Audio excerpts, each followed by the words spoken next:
okanye libhunga elijongene jikelele apha eJerusalem kwaYuda nezomthetho ezenkolo likwaxoxa namatyala. Elibhunga ke linemvelaphi okanye iseko kwincwadi yeNumeri.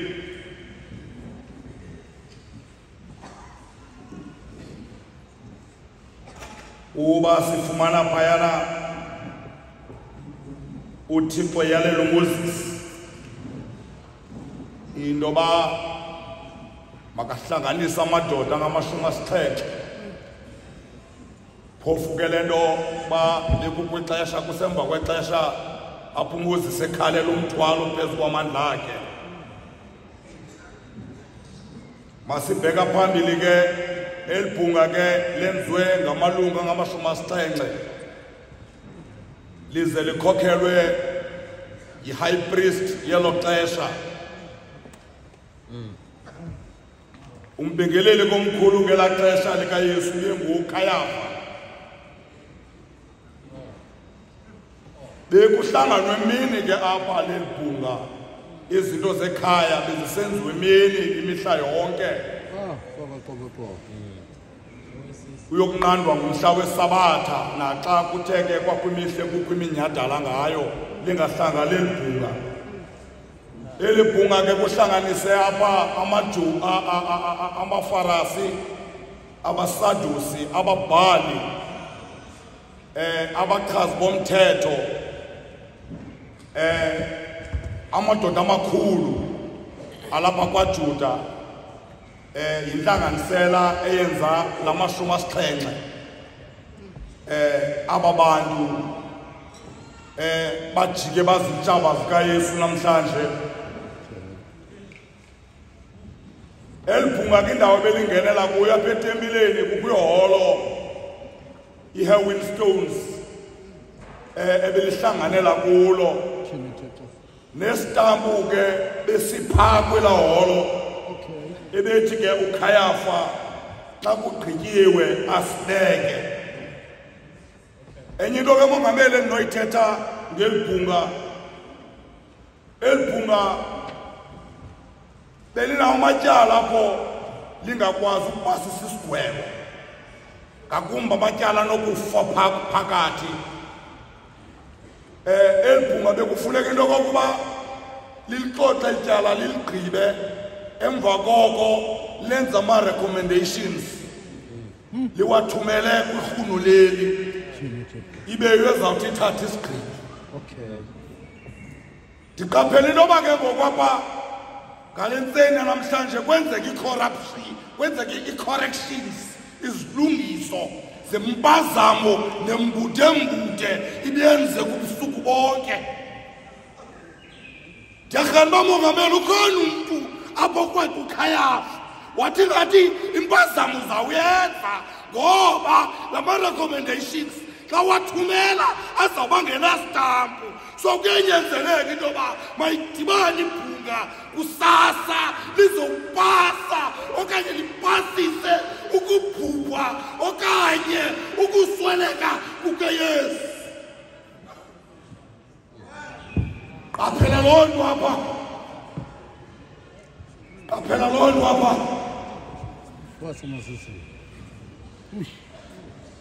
Abantu bahleli apha uziqonda into yoba i-chaos le iqhubeka apha. Abantu bathetha bonke, ulukhu uyiveza ngalo hlobo le nto baba abantu bathetha bonke aba. Naxa bethetha aba bantu ngoba ingxaki aba bantu bayamqaphela uYesu, bayamqaphela uYesu. Kaloku aba bantu bezizityebi indlela basitela ngomthetho kaMoses. Aba bantu bezizityebi indlela basebenzisa iase zeqawe for ukulungiselela iimpokotho zabo. Ngoku banomjongo uYesu, bafika uYesu ikhethi kubo. Khumbula kaloku apha Gadara uyazuke wavala ifama yehagu phaa labadoda nesesi kule fama akhathazeka la madoda ngoku uyasuphambi kwaba bantu amcapukelayo uzoxoxa nabo uYesu kweli cala lingapha uYesu uzolile uYesu ubajongile uYesu ababantu behlabe senye ukubajongile uYesu uthe kwakho uzolile uYesu ngenxa into bakaloku uYesu uyafundisa nalapha kwetyalo uYesu into mawujongene lotshaba lakho suphakuzela mawujongene lotshaba lakho sungqama mawujongene lotshaba lakho utshaba lakho linika i-freeway man ngalo lonke ixesha ulinika i-freeway usika iphiko ulijonge itshaba lakho ulinika i-freeway yenza unothanda lizaba confused itshaba never argue netshaba lakho uYesu ufundisa loo nto ngale ntsasa ama-fourth page give your enemy i-freeway kuba nalapha ecaweni akhona amatshaba akhona abantu abakuzondela i-ideas ne-creativity yabo bakuzonda abantu apha ecaweni ungubani yena give those people a freeway never argue with those people uYesu lapho uYesu usiqonda uba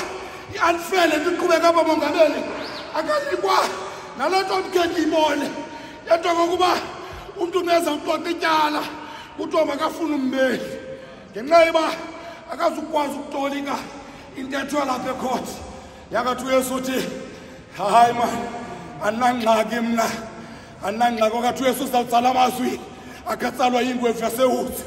athi mna ndiyamazi owonke umhlawuleli yangathi uthi uYesu ngale ntsasa yangathi uthi uYesu mamela ke xa bembuza umbuzo wokuqala babuza into kokuba ingaba unguye na uKristu sixelele uYesu ngokukhawuleza asebenze izigaba ezithathu ukuphendula lo mbuzo athi uYesu ndithe ndayijonga ndabona into yoba yaba yimfitshifitshi into yoba ndibe ndiphendulana nani kuba anizundikholelwa ngoba i-agency okanye nilabo abantu okanye nilabo abantu abahamba kwezi ndawo nangeli xesha kufika izazi okanye kufika isithunywa kubelusi sisithi vuyani ngoba ndizalishumayeza intshumayelo olungileyo endlini kaDavide kuzawuzalwa umsindisi uKristu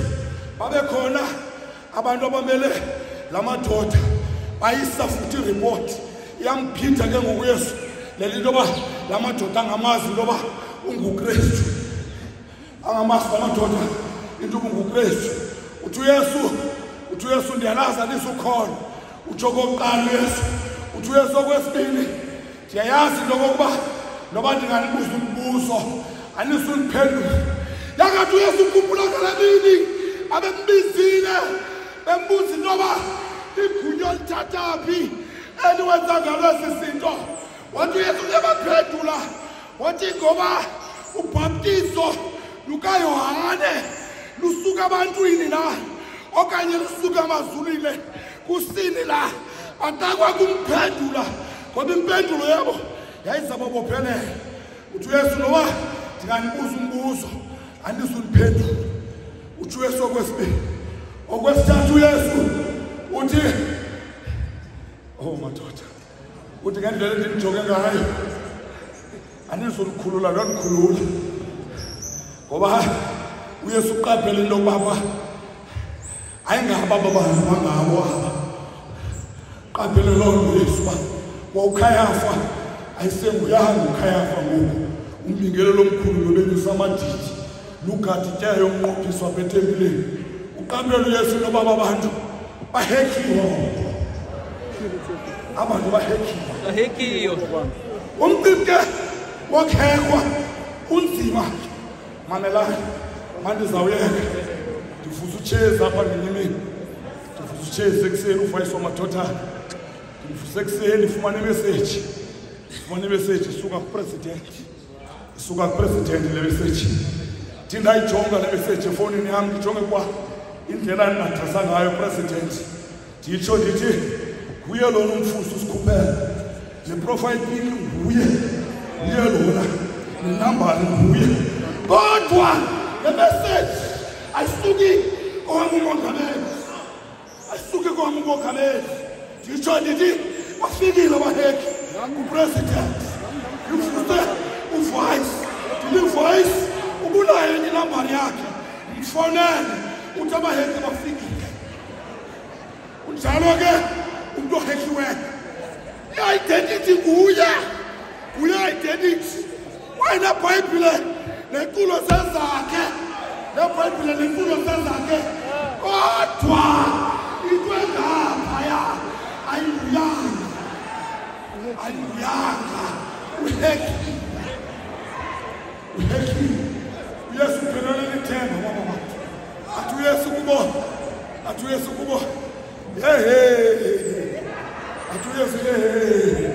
yabona nina niza kwathuka unyana womntu esize bhabhe emafini esize ehleli kwisandla sikayovuthixo sokunene yakathi uyesu ukhumbula vesithi intanda sikayovuthixo sokunene sinamandla kwaye siyalufika ifutsha yakathi uyesu ukhumbula loo nto axhuma namadoda athi umnyana kaThixo ajonge lamadoda ebingethe xhobo athi umnyana kaThixo wathi nitsho nani mamela ke president mongameli nandihlala phansi namadoda nayiza mgweba uyesu kufezekiswa isibhamu maforce amahle masingena kule pasika challenge number one